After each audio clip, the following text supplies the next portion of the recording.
ٹوٹنا بندے کو عاجز کر دیتا ہے اور بندہ بندگی کے مقام کے قریب ہو جاتا ہے۔ اب جب وہ رب کو پکارتا ہے نا تو بالکل درست فریکوینسی پر پکارتا ہے اور پھر رب نوازتا ہے۔ ٹوٹ جانا سزا نہیں ہے، یہ رحمت ہے۔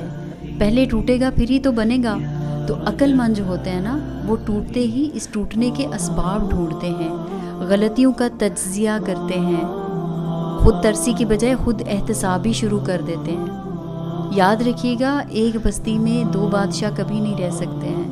تو اللہ سے بڑھ کر جب بھی ہم اپنے دل میں کسی بھی اور محبت کو جگہ دیں گے، چاہے وہ محبت ہماری خواہشات کی ہو، چاہے وہ محبت کسی انسان کی ہو، چاہے وہ اولاد کی محبت ہے، شوہر کی محبت ہے، کسی کی بھی محبت ہو سکتی ہے، مال کی محبت ہو سکتی ہے، تو انسان جو اللہ کو بہت پسند ہوتا ہے نا، جس سے اللہ کو محبت ہوتی ہے، اس کے ساتھ کیا ہوتا ہے؟ پھر اس کے ساتھ ٹوٹنا